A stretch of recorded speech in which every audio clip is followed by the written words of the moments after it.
Bonjour Emma, Bonjour, comment vas-tu? ça va, ça va. Ça va? Je suis ravi de t'accueillir dans ce nouvel épisode de Yourself Studio. Yes.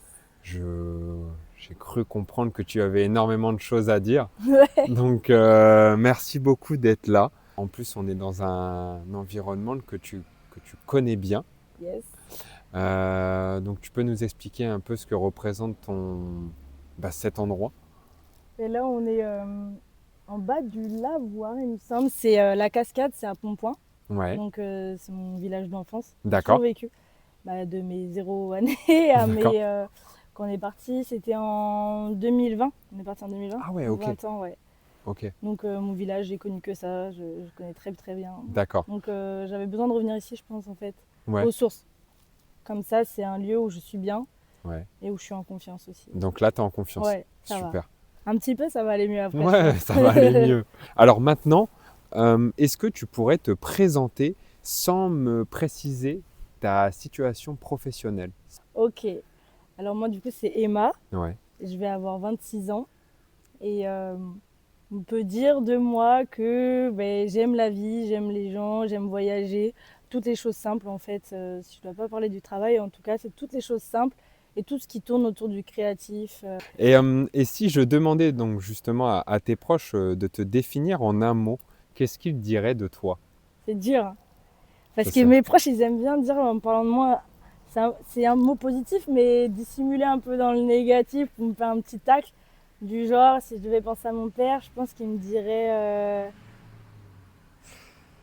t'es une chieuse, une chieuse, un truc Une comme ça. chieuse. Ok, Ouais, ok, un truc comme très ça. bien. En fait, c'est un mot gentil, mais dissimulé dans. Ou un petit pic dissimulé dans un mot gentil plutôt. Et comment tu le prends ça? Avant, je prenais mal quand j'étais petite. Parce Mhm. qu'on me disait, oh, c'est bon, pisseuse, chieuse, râleuse, toujours en euse en plus. Mais en fait, maintenant, je comprends. En fait, c'est qui aime bien châtie bien. Je suis la première en plus à toujours pas me moquer, mais titiller les gens. Ouais, Donc, en fait, si une titille, c'est qu'il m'aime. Donc, en fait, c'est le principal. d'accord. C'est tout. Et tu t'entends bien avec ta famille? Tes Ouais, franchement, ouais. parents? T'as Franchement. un frère? J'ai un Une petit sœur? frère Un petit frère? de 22 ans. 22 22 ans? ans, ouais. D'accord. Et 22 t'es ans. proche de tes parents? Ouais. Ouais, Je suis très très proche de mes parents. D'autant plus depuis qu'ils sont plus ensemble. d'accord. Bizarrement, que je n'habite plus avec eux, Mhm. on est encore plus proches. Parce que je pense qu'il y a des personnes qui sont faites pour habiter ensemble. Bizarrement, nous, depuis qu'on n'habite plus ensemble, c'est comme si on habitait finalement ensemble. Enfin, c'est compliqué à expliquer, mais on s'entend beaucoup mieux en fait. D'accord. Et ils On est sont beaucoup plus séparés depuis soudés. combien de temps? 7 ans. Ça 7 fait ans. 7 ans. D'accord, ok. Ouais. Et justement, comment tu l'as vécu cette séparation, toi, personnellement? Ça n'a pas été hyper facile parce que j'ai dû jouer un peu la maman. Je crois qu'il y a une chanson de. C'est pas Maître Gims ou chez Section d'Assaut, psychiatre de la rime, je sais plus, qui dit enfant avec des problèmes d'adultes. Oui, Enfant avec des problèmes. oui, C'est exactement ça. d'accord. J'avais l'impression de devoir gérer mon frère Mhm. alors que personne ne me demandait finalement.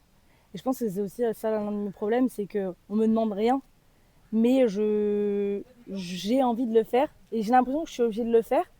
Et donc après, on me reproche de le faire, alors qu'en fait, pour moi, c'était normal de le faire. Enfin, c'est compliqué à expliquer, mais j'ai voulu prendre ce rôle de parent alors qu'on m'a pas demandé de le prendre. J'ai l'impression de pas être. Enfin, c'est pas une question de. C'est pas le mot redevable, c'est que les parents ne me estimaient pas ce que je faisais, D'accord, mais en même temps, ils m'ont rien demandé, quoi.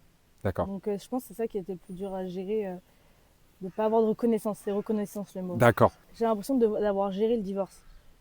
Et du style, passe-moi le sel, demande à ta mère de me donner le sel, demande à ton père de me donner le sel. T'étais entre les deux? Ouais. Ils m'ont mis entre deux parce que j'étais plus grande. Et ils ont pas compris qu'il fallait me protéger moi aussi. Ils ont voulu protéger mon petit frère qui était mineur. Moi j'avais 19 ans, 20 ans. Mais ils ont pas jugé moi ma sensibilité à moi aussi. Et du coup ils m'ont pas protégée sur ce sens-là en fait. Alors que j'étais D'accord, à prendre au même stade que mon frère pour moi. d'accord. Même si on n'a pas le même âge, on n'a pas la même sensibilité. Et c'est ça en fait, je pense. Est-ce que tu en avais conscience à cette époque que tu avais ce rôle d'arbitre? Je pense que j'en avais. Non, si, j'en avais conscience parce que ça me rendait profondément triste quand même. Qu'est-ce qui te rendait triste? D'être entre les deux. Ah, d'être entre les deux. D'accord. J'ai demandé rien à personne, j'ai l'impression d'être la psy des deux en fait. Ouais. Ils ont un peu perdu chacun un peu leur famille de leur côté. Enfin, ça a été compliqué avec la famille des deux. Mhm. Ils ont perdu des proches ou des amis chacun de leur côté à cause du divorce. C'est toujours comme ça quand il y a des groupes d'amis, des trucs. Bien sûr. Et en fait, j'étais devenue la confidente de l'un et de l'autre. D'accord. Mais en fait, non, c'est pas normal. Comment tu l'as vécu émotionnellement parlant, toi, au niveau de la gestion de tes émotions? Ce rôle d'arbitre, de psy, de tes parents? Ça a été le bazar en plus. Ça a été le bazar. Franchement, chaos. J'ai même pas beaucoup de mots à dire, ça a été le chaos. Chaos? Chaos. Chaos, ça a été une année, c'était 2018, compliquée en plus, parce que à l'époque, voilà, j'étais en couple, voilà, on m'a quitté. C'est tombé en même temps. D'accord. Donc voilà, je pense que c'est une épaule en moins sur laquelle compter. J'étais dans une nouvelle école, enfin j'étais en études d'ostéopathie à Marne-la-Vallée, donc j'étais loin de tout ça. Et en fait, c'est surtout que non, j'ai pas réussi à gérer, je suis tombée clairement en dépression. Ouais. En fait, je savais pas que j'étais en dépression. C'est ce que j'allais dire, Je savais pas. c'est très bien de le dire et c'est Je courageux. savais pas. Ouais, non, je savais pas. Je savais pas du tout. Quels ont été les symptômes qui t'ont montré que tu étais en dépression? Ah, mais j'ai compris des années après.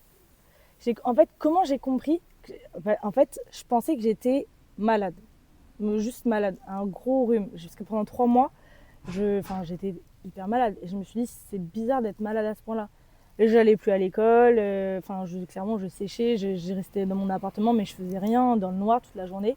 Et en fait, 1 an après, je vais chez le docteur et je lui dis, je sais pas, quand je suis sous l'eau, j'entends mes ganglions qui grésillent et tout. Et il me dit, va faire un test de mononucléose. Là, tu comprends pas trop pourquoi je dis ça. Mais en fait, on a appris que j'ai eu la mononucléose pendant 1 an. Et suite à ça, en fait, je suis allée chez le psy et tout. Et en fait, on a compris que cette période-là, pendant 1 an, j'avais la mononucléose. Donc déjà, un mono, c'est pas n'importe quoi. Ah non? Ça expliquait tout, Ah oui. tout ce que j'avais. Et moi qui pensais, avant de savoir que j'avais la mono, je pensais que c'était juste une dépression. Mais en fait, c'était la mono et la dépression. Waouh. Et en fait, j'ai compris. En fait, je pense que je minimisais l'état dans lequel j'étais parce que je travaillais à côté. J'avais quand même je travaillais à l'école, j'étais assidue. Même si j'allais pas en cours, j'avais des super notes.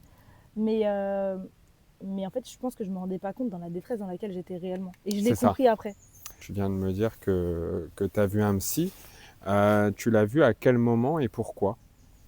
À l'époque, j'étais allée voir un psy.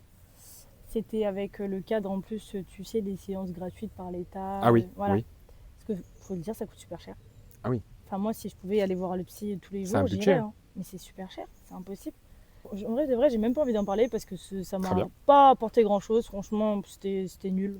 Ok. C'est vraiment moi pas plutôt... le bon psy, quoi. Non, moi, c'est surtout quand je suis allée voir ma tante, en fait. C'est ce que j'allais demander. Est-ce que tu avais fait appel à un autre praticien et donc tu as vu ta tante, c'est ça? Ouais, qui est kinésiologue, je pourrais pas expliquer ce que c'est. D'accord. Ok. Moi, quand je vais l'expliquer, je dis c'est plutôt le psy un peu. C'est un psy un peu qui écoute aussi le corps. D'accord. C'est plutôt ça. Il teste ton corps. Tu peux avoir des problèmes. Ça fait un lien avec des problèmes, par exemple, des intestins, des choses comme ça. Et j'aime bien le côté psychique et scientifique. Ouais, en gros, un peu spirituel, mais cartésien aussi. Ouais, un peu des deux. Pour moi, c'est ça qu'il me fallait. De ce que je comprends, c'est ton corps qui extériorise par rapport à la mononucléose. Voilà, Ouais. il a extériorisé Toujours, un mal-être intérieur, en fait. À moi, toujours. Je pense que la plus belle chose que j'ai en vrai de vrai chez moi, c'est que mon corps, il me parle. Et je sais l'entendre et je sais l'écouter. Et ça, avant, je ne faisais pas. Mes parents me disaient toujours, t'as toujours quelque chose. Ah, mais t'as toujours quelque chose, tu te plains toujours. Mais pour autant, je suis pas folle, j'ai vraiment toujours quelque chose. Et quand j'ai quelque chose, et en fait, généralement, c'est lié à quelque chose intérieur, mental. Ouais, mental. Et tout le temps. Mononucléose, voilà, dépression. 1 an, une dépression, c'est long. Des fois, j'avais des lombosciatiques à 18 ans. C'est pas normal d'avoir une lombosciatique à 18 ans. Mais je suis allée chez une practrice, pardon. Ouais. Et elle m'a fait un truc avec un pistolet, enfin, elle m'a fait une technique. Des ondes de choc? Ouais, c'est ça, ondes de choc. Et d'un coup, je me suis mise à pleurer. Ça m'a libéré un nœud émotionnel. D'un coup, je me suis mise à pleurer. D'accord. En fait. Et en fait, c'est tout le temps comme ça. Dès que j'ai un mot psychique, j'ai un mot physique. Mon esprit est lié à mon corps. En fait. Et ta tante, qu'est-ce qu'elle t'a apporté, mis à part le côté physique? Premier déclic. Franchement, le premier déclic que j'ai eu, en fait, un jour, je vais la voir et elle me dit écoute, dessine le ventre d'une baleine. Mhm. Donc tu coupes une baleine en deux, qu'est-ce qu'il y a dans le ventre? Et je dessine, je me rappelle, une horloge un peu comme Peter Pan. Moi, je sais pas, j'avais une scène dans Peter Pan avec je mets une grosse horloge, je mets un lit, je mets des planctons, je mets un tout petit bonhomme, un skateboard, des choses comme ça. Et après, elle l'analyse. Et en fait, elle me dit, ok, donc tu vois, on t'a dessiné ça, ça, ça. Et elle voit le petit bonhomme, elle me dit, est-ce que tu trouves normal que le petit bonhomme, il est plus petit que les planctons à côté? C'est vrai que j'avais fait un banc de planctons, les planctons ils étaient gros comme ça et moi j'étais toute petite à côté. D'accord, d'accord. Et il dit en fait, elle me dit que le petit bonhomme en fait c'est moi. Et donc en fait c'est C'est vrai que ton j'étais. enfant intérieur? Non, c'est bien plus que ça. Alors que c'est la sœur de ma mère. Elle me dit, est-ce que tu pourrais poser une question à ta mère ce soir? Est-ce que tu pourrais lui demander si elle voulait un garçon? Je me dis ok. Donc je vais voir ma mère et je lui dis bah écoute maman, est-ce que tu voulais un garçon quand tu étais enceinte? Et elle me dit bah comme toutes les mères. Ah non non non. Ah mais moi je suis trop contente de t'avoir eu. Moi je t'aime comme tu es. Je dis non réponds-moi sincèrement. Est-ce que tu voulais un garçon? C'est pas méchant de dire ce qu'on. On a tous une préférence, je pense au début de vouloir un premier enfant garçon ou fille. Et en fait mes parents ils voulaient vraiment un garçon. Ils étaient sûrs d'avoir un garçon avant d'avoir le résultat et ils voulaient un garçon. Et en fait, elle m'a expliqué maintenant que le ventre la ventre de la baleine, en fait, c'était Ventre de la maman? l'utérus. Ouais, Hmm. enfin Ok. l'utérus, le ventre de ma mère. Et en fait, c'était ma vision de moi-même déjà à cette époque-là. Quand elle m'a dit ça, je dis quoi? Donc je suis là, je suis ça dans le ventre de ma mère et j'ai déjà une vision de moi qui est déjà, enfin, pas cool en fait. Je me dénigre déjà alors que ça se trouve, je ne peux même pas encore penser. Enfin, je pense, je ne peux pas Mhm. encore penser. Et, et en fait, ça m'a débloqué plein de choses. Des petites rancunes que j'avais envers mes parents quand mon frère est né. Oh, Nathaniel, Nathaniel, Nathaniel, tout le monde l'aime. Nathaniel est trop mignon, Nathaniel est trop beau, Nathaniel est sage parce qu'il ne pleure pas. Moi, en plus, j'avais des reflux gastriques quand j'étais petite, tu sais, où les nourrissons, des fois, ils ont ça, ils sont Mhm. obligés de dormir en incliné. Donc, Mhm. c'était un enfer pour mes parents. Lui, rien, tout cool, tout baigne. Il faisait du foot, donc le plaisir de mon père, donc tout le monde était derrière lui. Et en fait, j'ai tout fait pour être un garçon. Je me suis coupé les cheveux courts, j'allais m'entraîner au foot avec mon frère, alors que ça n'avait pas de sens. Je jouais au foot à la récré, même si je mettais des ballerines, je jouais au foot. J'étais un garçon manqué. Et j'ai encore cette partie de garçon manqué qui est en moi et qui me quittera jamais. Qui me quittera jamais, ça c'est sûr. Mais en fait, le premier déclic que j'ai eu, c'est ça en fait. C'est bah, je suis légitime d'être une fille et c'est pas pour autant que mes parents ils m'aiment moins que si j'avais été un garçon en fait. Et ça en fait inconsciemment ça a été une des grosses douleurs de mon enfance. Parce qu'avant, tu culpabilisais d'être une fille? Bah est-ce que je suis culpabilisée? Je sais pas, je me disais juste pourquoi ils aiment plus mon frère que moi? Parce que c'est un garçon. Tu te disais qu'ils aimaient plus ton frère que toi? Ouais, je pense qu'il y a une partie de moi encore qui le pense encore. Même si je suis guérie, c'est ok pour moi, il y a une partie de moi je pense qui le pense encore par rapport à quelques situations que je comprends pas. Que bien sûr, bah, après c'est aussi le deuxième, donc c'est toujours un peu plus cool. On a voulu à ton frère? Ah ouais, je t'en ai voulu. Ouais, Quand on était petit surtout. J'étais d'accord. dure avec lui. J'étais très très dure avec lui. Des fois je le suis encore. Je suis encore dure, moins qu'avant, mais je pense que je le suis encore si je devais lui demander. Mais j'ai des périodes où j'étais très très très dure avec lui. Oh, clairement, le pauvre quoi. J'ai pas de regrets en fait. T'as Enfin pas de... si, Ok, non j'ai j'allais pas te de demander. regrets. T'as pas de regrets? Non. Et est-ce que tu leur as pardonné? Enfin, est-ce que tu leur as dit pardon À mon frère, à tes parents, à ton frère? je pense que je me suis pardonnée. J'ai pas d'exemple concret en tête, Ouais, mais je sais que depuis mes 15 ans, je fais souvent des lettres à mes parents dès que quelque chose va pas et que j'ai quelque chose à leur très dire. bien. J'ai commencé à faire ça parce que j'avais peur de leur dire. Donc je pense. J'ai pas de souvenir, mais je pense. Ouais. Ça m'étonnerait pas de moi en fait. Si tu devais noter ton estime de soi sur 10, tu te mettrais combien? Ah, franchement, je sais pas. Franchement, je pourrais pas te répondre. J'en ai D'accord? aucune idée. En fait, il y a des valeurs comme ça, des fois, qui me dépassent et juste, je me pose même pas la question. En Ok, fait, j'ai aucun jugement là-dessus. Je ok. pourrais pas te dire. Et donc, je reviens par rapport à cet enfant Emma qui était un garçon manqué. Euh, Comment elle gérait ses émotions à cette époque, la Elle petite Emma? gérait mal. Elle savait même pas ce qu'était une émotion, je pense, en fait de vrai. C'était des vagues de choses qui venaient D'accord, et qui devaient ressortir, surtout. Pas rester, parce d'accord. que si je suis incapable, et j'étais incapable, surtout j'étais incapable de garder des émotions en moi, je suis C'était obligée tant de mieux. les Les partager. extérioriser. Ouais. Mais d'un côté, tant mieux, au moins tu les gardais pas en D'un toi. Et côté, quand tu tant veux les mieux. garder en toi, elles se manifestent via ton corps. C'est exactement ça. Parce que, ouais, c'est parce que mon corps rejette ça en fait. Mm. En fait, je ne peux pas garder ça en moi. Et tu dis d'un côté tant mieux, et d'un côté oui et non, parce que je pense que c'est vrai pour mes proches, ça devait pas être facile. Comment elles se manifestaient? Moi, je pense direct à la colère, parce que c'est vrai que c'était celle où, bien sûr, que c'est là où tu montes beaucoup plus haut, beaucoup plus Mhm. vite.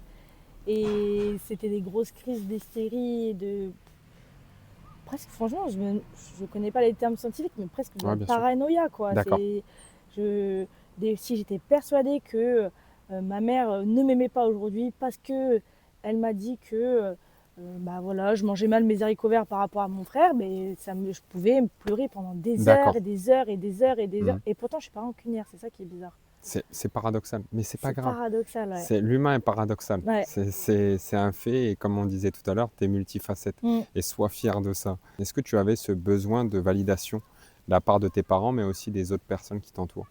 Je pense que j'avais un besoin de validation. Euh, Plutôt mon père que ma mère. D'accord. Et est-ce que c'est la validation? C'était plutôt un besoin de rendre fier. Ok. Et du coup, par ce besoin de justement, regarde, moi aussi, je peux faire des choses. Il n'y a pas que. Je pense que c'est ça, il n'y a pas que ton fils. Moi aussi, je peux accomplir des choses. Ok, elles sont différentes, mais moi aussi. Et je pense que j'avais besoin d'être vue. J'ai l'impression d'être invisible, en fait. C'est le mot. J'ai l'impression d'être que personne ne me voyait. Mais tout le temps en repas de famille. Et pourtant, j'étais le centre de l'attention. C'est ça qui est dingue, en C'est fait. ce que j'allais te demander. Est-ce que tu as besoin d'être le centre de l'attention? Je pense que j'aime être le centre de l'attention. Est-ce que c'est de l'égoïsme? Je sais pas. Mais parce que, en fait, ça, je l'ai compris il y a pas longtemps. Parce que, en fait, je suis persuadée que j'ai des choses à raconter et que bah, les gens doivent m'écouter parce que j'ai des choses à partager, en fait. Alors, est-ce que, d'accord, non, mais je pense qu'on a tous des choses à raconter. Ouais, On en a tous et on a tous notre histoire et on a tous une mission de vie. Et tu es en train de trouver la tienne et ça, sois-en fier et bats-toi pour ça. Maintenant, est-ce que tu arrives justement maintenant à, comme tu as conscience de ça, à laisser la place aux autres? ouais. Bah, j'essaye. Je sais que c'était un gros combat, Ouais, notamment à l'école. Les groupes, les choses comme ça, dans mes bulletins. Super trimestre, mais Emma a du mal à travailler en groupe. Il faut laisser les autres s'exprimer car eux aussi peuvent apporter des choses. Et en fait, je pense que depuis que maintenant je suis à mon compte et que je suis amenée à travailler justement avec des personnes extérieures qui ont d'autres compétences que moi je n'ai pas, là je le ressens et c'est ok pour moi. Et je suis ok, complètement d'accord. Par contre, j'ai toujours cette envie, par contre, du coup, d'apprendre ce que les autres savent faire, et pas moi en fait. Pour ajouter à chaque fois une corde à très mon bien, arc en fait. j'ai compris. En fait, cette situation où j'avais besoin de contrôler tout, bah, je laisse l'autre s'exprimer, mais pour autant, j'essaie pas de lui prendre une petite partie, mais s'il peut casser son petit bout de pain et me donner la moitié, Donner des clés. ouais, voilà, c'est Hmm. ça, je suis ok. Tu m'as dit que tu étais HPE. Ouais, C'est haut potentiel émotionnel, c'est ouais, bien c'est ça? ça. D'accord. Est-ce que tu pourrais me dire ce que ce diagnostic t'a apporté? M'a apporté, je pense, de la clarté D'accord, justement sur ces émotions. Mettre une étiquette sur d'accord. ce que je ressentais, sur qui j'étais. De conscientiser? Ouais, c'est ça en Ouais. fait. En fait, c'est une étiquette, c'est vraiment le mot étiquette. Et de me sentir, bah, du coup, pas folle, pas seule. Si le mot existe, c'est que potentiellement, je suis pas toute seule à être comme ça.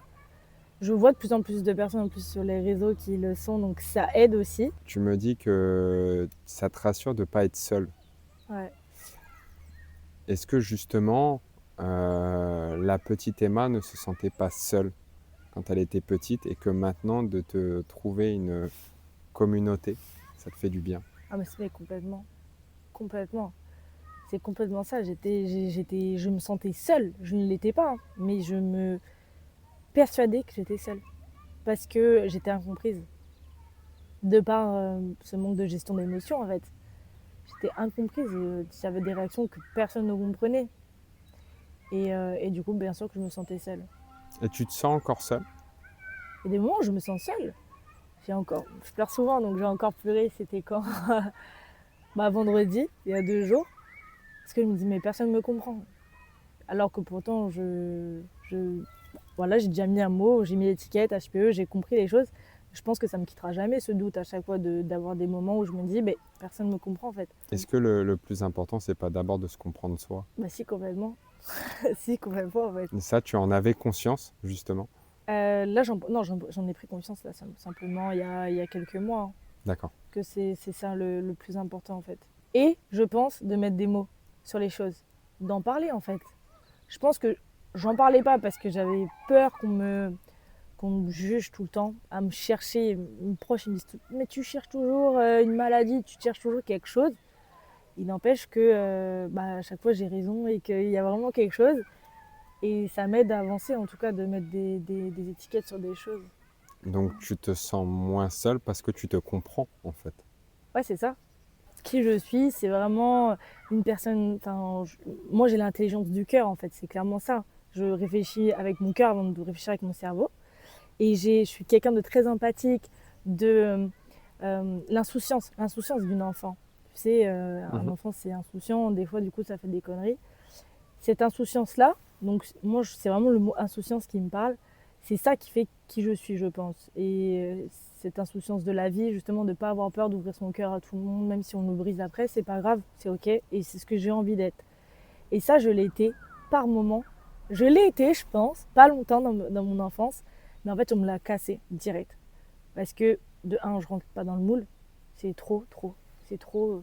D'avoir quelqu'un comme ça, trop, trop, trop, trop, même trop d'amour, c'est trop pour les gens. Les gens ne sont même pas formatés à recevoir autant d'amour.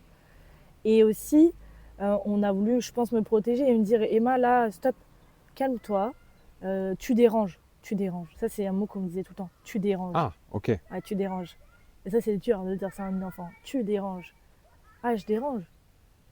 Alors que j'étais en train de faire une blague, tu vois, à table, par exemple, en famille ou des choses comme ça, et tu déranges. Donc, je n'ai pas ma place ici. Bah, je vais ailleurs, du coup, je vais la trouver ailleurs. Et ça, en fait, ça a fait que je me suis éloignée petit à petit, en fait, je pense. Et maintenant, tu as trouvé ta place? Là, je commence à la reprendre, en tout cas. C'est plus facile de se déconstruire que de se construire. De se reconstruire, en tout cas. Ah oui, je suis totalement d'accord. C'est plus facile. Mais c'est courageux de se déconstruire. Ouais, Parce que déjà, de prendre conscience qu'il faut se déconstruire, c'est un énorme travail. Ça va plus vite à se déconstruire que se reconstruire. ouais. C'est plus ça. C'est ça, en fait, c'est ça. Ouais, c'est ça. Et là, la déconstruction, elle est faite, ça y est. Elle est faite. Elle est Ok. faite. Mais la construction, ça va être long, je pense, ça va prendre du temps. Mais Mais- en vrai, j'ai trop hâte. Et c'est Ouais. quoi alors ton goal? Mon goal, c'est essayer de gérer mes émotions. Mhm. C'est ok, maintenant que j'ai compris. En parler aux gens, en fait, juste être moi-même, ne pas avoir peur d'être moi-même. Et est-ce que tu as peur d'être toi-même? Ouais, ça fait peur. Parce que j'ai peur, je pense, au fond, d'être jugée encore. Tu as encore peur d'être jugé? Je pense, bah oui, c'est sûr. Mais oui. Ouais. Bah en fait, c'est parce que je sais que je suis spéciale. Je suis pas comme tout le monde. En fait, je dérange, comme je dis. Je dérange. Je sors du lot, je sors du moule. Et en fait, il y a quelque chose que je me suis dit là, il y a quelques semaines. C'est en fait, là, j'ai décidé d'être moi-même. Et si je dérange, c'est que j'ai réussi. Je vais trop poser la question. Tu peux te présenter, Emma, s'il te plaît? Ouais, ouais, ok. Je suis Emma. Et je dérange. Et j'ai envie en fait, c'est prendre ce plein potentiel, ce plein moi. Juste, je suis moi en fait. Je suis pas de trop. On m'a toujours dit que j'étais trop, trop, trop. Et il y a une phrase que j'ai dit il y a pas longtemps, j'ai dit, on m'a souvent reproché d'être trop. Du coup, en fait, j'ai été pas assez. Et à trop ne pas être assez, j'ai fini juste par ne plus être en fait. Par contre, là où je referai pas la même erreur, c'est que il va falloir que je dose quand même. Et Te modérer. voilà. Je peux être moi-même, mais par contre, je peux doser aussi. Tu as des outils, justement, pour te modérer? Ah, c'est une bonne question. J'ai des outils, j'ai ma tante, c'est ma clé magique. C'est bien. C'est ma clé magique, c'est ma sauveuse, comme je dis. Je dirais pas que c'est ton tout, mais c'est l'une des personnes les plus importantes pour toi. Ouais, c'est franchement, ouais, clairement. Elle fait partie de mes sauveuses. Enfin, j'ai quelques personnes comme ça autour de moi mes sauveuses, c'est des filles. Je les appelle mes sauveuses. Je pense que, ouais, sans elles, franchement, je sais pas où j'aurais fini, hein. À ce J'aurais- point-là? Ah, mais j'aurais pu finir dans un caniveau, soit dans un caniveau sous un pont, ou en HP, clairement. Parce que si j'avais pas réussi à savoir pourquoi je ressentais tout ça, en fait, tout ça, ça peut se transformer en haine, en fait. Enfin, moi, c'est pour ça que on regarde les gens qui pètent des câbles d'un coup, je sais pas, qui mettent le feu chez eux ou des choses comme ça, mais en fait, ça va vite. Péter un pont, ça va Tellement. vite. Péter un pont, ça va trop vite. Et la preuve que tu n'es pas seul. Ouais.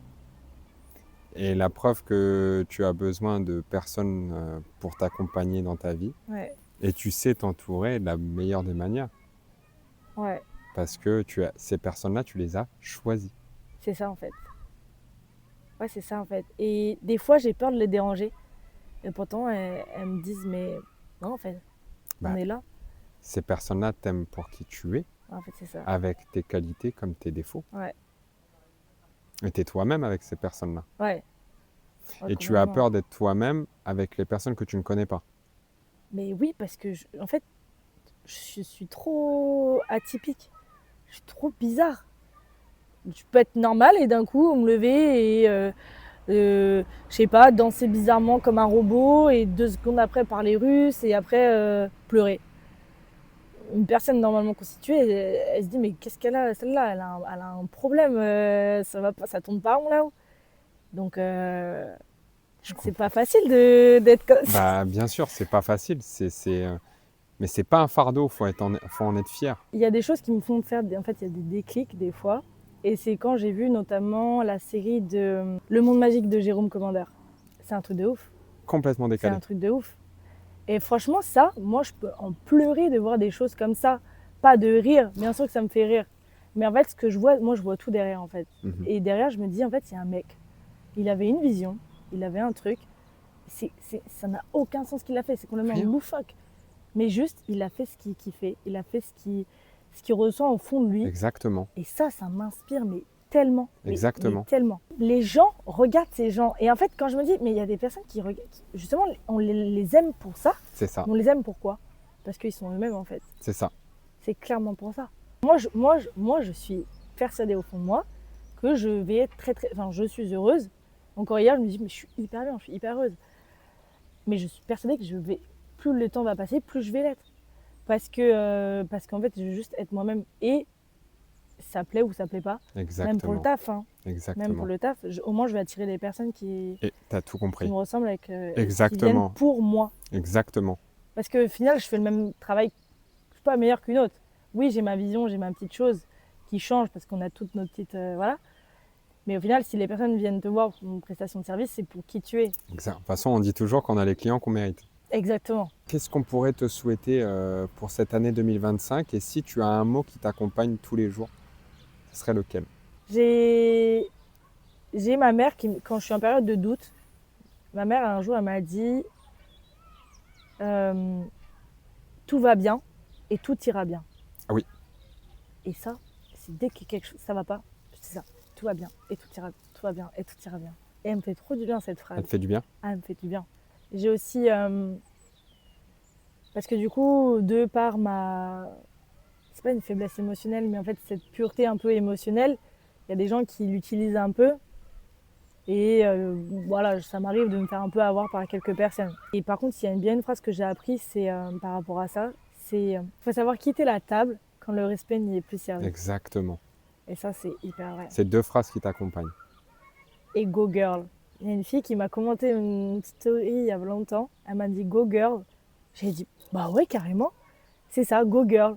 Et des fois, je suis là toute seule, je dis go girl, hein, go girl. Magnifique. Ouais. Mais c'est top. Mais tu vois, c'est 3 phrases, 3 moments différents en fait. Ouais. Parce que je fluctue toujours avec plusieurs émotions et Bah, bien sûr. plusieurs phrases. Et donc, qu'est-ce qu'on peut te souhaiter pour la suite? Pour 2025, Mhm. juste continuer ce chemin. Top. Le T'es aligné chemin. avec toi-même. Ah ouais. Bien sûr que il va y avoir des moments où... Mais en fait, continuer quand même à m'aligner au plus avec moi-même, être moi-même et sans avoir peur de te déranger. Si tu avais la petite Emma devant toi, qu'est-ce que tu lui dirais? Je pense que du coup, je lui dirais de continuer à déranger en fait. C'est tout. Dérange, t'inquiète. Ça ira. Exactement. Ça ira, ouais. Tu lui dirais je t'aime? Ah oui, complètement. Ah oui, complètement. Moi, de toute façon, j'ai pas peur de me dire je t'aime. Quand je dis je m'aime, Intérieurement. c'est intérieurement. C'est Et, beaucoup et plus cette puissant. petite Emma, elle s'aimait? Moi, je pense qu'elle s'aimait, ouais.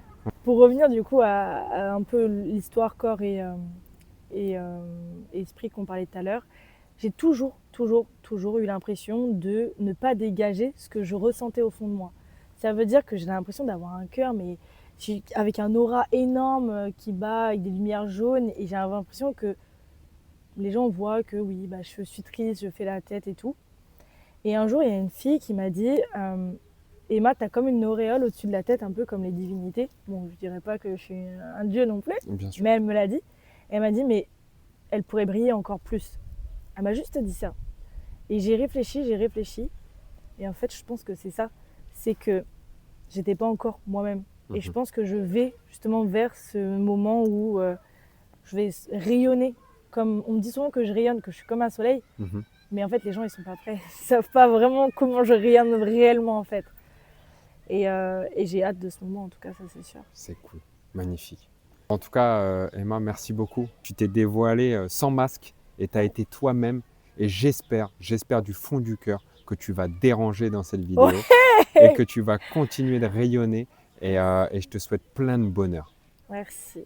À très vite pour un nouvel épisode de Yourself Studio.